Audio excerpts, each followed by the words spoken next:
তো এখান থেকেই আমি ব্লগটা স্টার্ট করছি।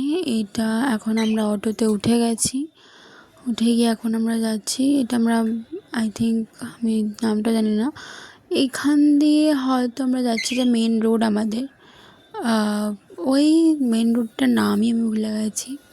আচ্ছা যাই হোক, মেইনলি এখান দিয়েই সব মানে সোনারপুর, রাজপুর, মল্লিকপুর এইসব জায়গায় যাওয়া যায় এই রোডটা দিয়ে। তো এটা একদম main road. Patuli, I guess আমি পাটুলির ফটোটা তুলিনি, বাট পাটুলিও এখান থেকেই আমরা গেছিলাম। তো এই গাড়ি চালাচ্ছে দাদা, পাশে ছোটো মামা বসে আছে। ছোটো মামা অফিস করে আমাদের সাথে একেবারে ট্রেনে না গিয়ে একেবারে অটোতে চলে এসছে। তো ভালোই হলো, একসাথে যেহেতু মামাদের বাড়িতেও যাবো তো মামাকেও নিয়ে নিলাম। দেন আমরা চলে গেলাম, যাচ্ছি যাচ্ছি যাচ্ছি। জাস্ট ভিউটা দেখো, এত জ্যাম এত জ্যাম, মানে জ্যামে আমরা অনেকক্ষণ দাঁড়িয়েছিলাম। তারপরেও এবারে আমরা একটু দাঁড়ালাম একটু রেস্ট নেওয়ার জন্যে, কারণ আমার দাদা যেহেতু গাড়ি চালাচ্ছিলো অনেকটাই হচ্ছিলো। এরপরে মারা নিচ্ছিল মিষ্টি এবং আমাদের খুব খিদে পেয়ে গিয়েছিলো, তাই আমরা একটুখানি দাঁড়িয়ে খাবারের দোকান খুঁজছিলাম কোথায় একটু খাবার পাওয়া যায়। এখানে দাদা দাঁড়িয়ে আছে, এই যে এখানে কত রকমের মিষ্টি দেখো, মিষ্টিগুলো ভালোই ছিল। এখান থেকে আমরা মিষ্টি নিয়েছিলাম এবং খুবই ভালো। এরপরে আমরা খাবারের দোকান পেয়েই গেলাম শেষমেশ, এই যে ফুচকা দোকানটা। এবং আমি একটা কথা বলতে চাই, আমি ফুচকা আলিটার মুখটা দেখাতে চাই না, বাট এখানে এত চুরি করে ফুচকা, আর আমি কি বলবো। মানে আমাদের হয়েছে 60 টাকা, সেখানে 90 টাকা বলছে। তোমরা কেউই এখান থেকে ফুচকা খাও না, আর ফুচকার টেস্ট তো খুবই খারাপ, খুবই খারাপ। তো আমি কিছু বলতে চাই না, আই ডোন্ট কমেন্ট এনিথিং। তো এবারে আমরা, অনেক রাত হয়ে গেছে, মিনিমাম এখানে 9টা 10টা বাজে, আই গেস 10টাই বাজে। তো 10টা বাজে, তো দাদা এখনও গাড়ি চালাচ্ছে। এরপরে আমরা ওখানে গিয়ে তো ঘুমিয়ে পড়েছিলাম। দেন সকালবেলা উঠে দেখলাম একটু তোমাদের ভাবলাম ঘরের ট্যুরটা দিয়ে দিই। হ্যাঁ, এইটা হচ্ছে আমার ছোটো মামার ঘর, এটা সবথেকে আগে তৈরি হয়েছে। আর পাশেই রয়েছে বড় মামার ঘর, যেটা একটু পরে পরেই মানে এই বছরেই তৈরি হয়েছে। তো তোমাদের একটা এটা হচ্ছে গোয়াল ঘর, এই ঘরের পাশে এটা হচ্ছে গোয়াল ঘর, আর পাশে রান্নাঘর। এখানে কল আছে, এখানে সবাই রান্না বান্না করে জিনিসপত্র ধোয়। মেনলি আমাদের এখানে আসা কারণটা হচ্ছে এই পুকুরটা ছ্যাঁচা হবে, এখান থেকে যা মাছ উঠবে সেটা আমরা বাড়ি নিয়ে যাব। একদমই নয়, সবাই মিলে খাবো, বাড়িও নিয়ে এসেছিলাম।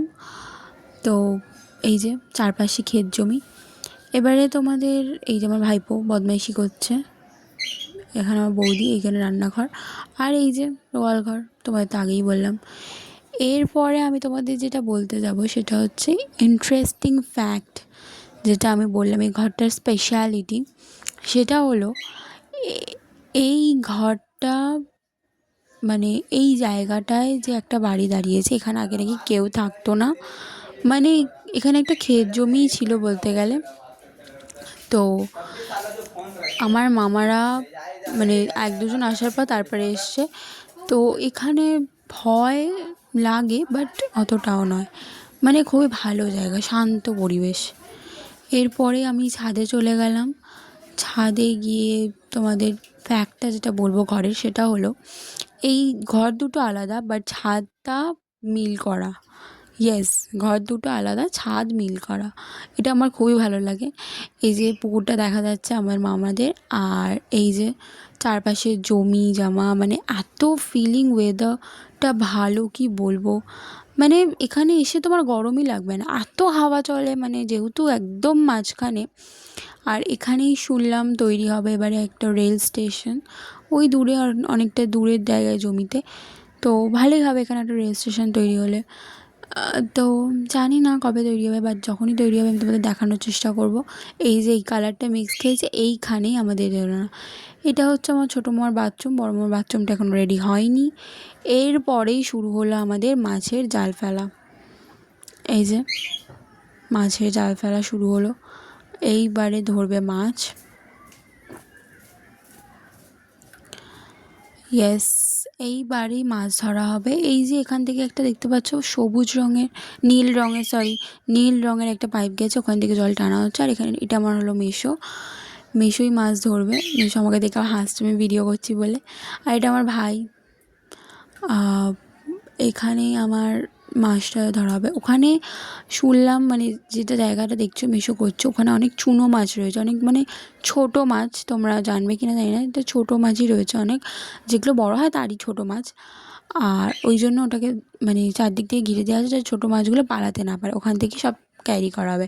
এই যে এখন অনেকটা দেখছি জল নেমে গেছে, আর আমার ভাইপো তো জল দেখে সহ্য না করতে পেরে ও নেমে গেল।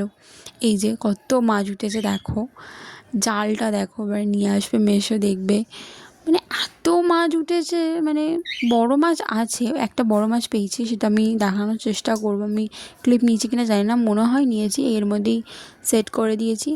তো দেখো এখানে এই যে, এইবারে দেখো, let's see that what a beautiful and wonderful fish.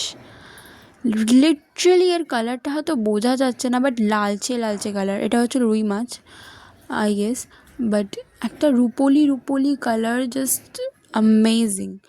আর এই যে সব মাছ দেখাচ্ছি আমি, দেখো এত মাছ পড়েছে, কি বলবো, এতই মাছ পড়েছে, এতগুলো মাছ। আমাদের শোল মাছ আছে, আমার মা ধরছিল, অনেকেই ধরছিল, তো এতগুলো মাছ পড়েছে মানে আমার তো দেখে। এরপরে আমার মায়ের ঘাড়ে পড়ে গিয়েছিলো বিরিয়ানির দায়িত্বটা। আমার মায়ের কোথাও শান্তি নেই, এখানেও রান্না করে ওখানেও রান্না করে। যাই হোক, এবারে এই যে ফাইনাল টাচ বিরিয়ানি, খুবই ভালো হয়েছিল। এরপরেই আমরা বেরিয়ে পড়েছিলাম ঘুরতে। যেহেতু আমরা একদিনের জন্য এসেছি, শনিবার গেছি, রবিবার চলে এসেছি, তো রবিবার দিনেরই এটা ব্লগ। তো রবিবার দিন আমরা বেরিয়ে পড়েছিলাম ঘুরতে, বাড়ি ভাঙা খাল আই থিঙ্ক জায়গাটা।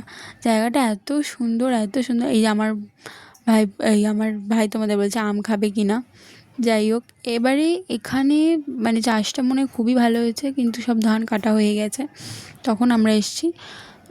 তো সব জায়গায় এখন কোনো ধানের জমিই নেই, এখন শুধু পটল, ঝিঙে, চিচিঙ্গে এইসব চাষ। এই যে এটা হচ্ছে পটল গাছ, দেখে নাও তোমরা, আমি অনেক আগেই দেখিয়েছি, তোমরাও দেখে নাও। এই দেখো, এখানে দুর্গাপূজার আগেই কাশফুল ফুটে যায়, এটা আমি প্রথমবার দেখলাম, আগে আমি জানতাম না এখানে দুর্গাপূজার আগেই কাশফুল ফুটে যায়। এই যে কাশফুল। এবারে এই যে চলে এসেছি আমরা খালে। এটা অনেকটা লং জার্নি, আমি অনেকটা কেটে কেটে বানাচ্ছি, কারণ নাহলে ব্লগটা অনেকটাই লেন্দি হয়ে যাবে। এই যে খালটার জলটা খুবই পরিষ্কার। তারপরে আমার মারা আমাকে দিয়ে গল্প করতো, যেহেতু আমার মা এখানেই থাকতো। এই খালের জলটা নাকি আগে একদম ব্লু ছিল, বাট সময়ের সাথে সাথে দূষণ সব কিছুতে এখন জলটা একটু কালারটা মিশে গেছে, খালের জলটাও অনেক কমে গেছে। আমার মারা এই খালের জলে স্নানও করেছে, একবার নাকি খালের জলে কুমিরও এসছে, জানি না, সবই শোনা গল্প, আমি তো কিছু দেখিনি, জাস্ট আমি তোমাদের শেয়ার করলাম আমি যেটা দেখেছি বা শুনেছি। তো খালটা অনেকটাই বড়, এটা নাকি সুন্দরবনের নদীর মানে থেকেই তৈরি হয়েছে, জানি না কীভাবে তৈরি হয়েছে, বাট জলটা খুবই স্রোত আছে জলে। এখানে আবার একজন মাছও ধরছিল, মানে মাছের ধরার জন্য জাল ফেলে রাখছিল। লোকটাকে দেখাতে পারলে আমি দেখাতাম, বাট মনে হচ্ছে লোকটার ক্লিপটা আমি নিইনি। সে যাই হোক, এই জন্য আমার ভাই আবার দেখাচ্ছিলো যে তোমরা কি ওপারে যাবে, ওপারে গিয়ে নাকি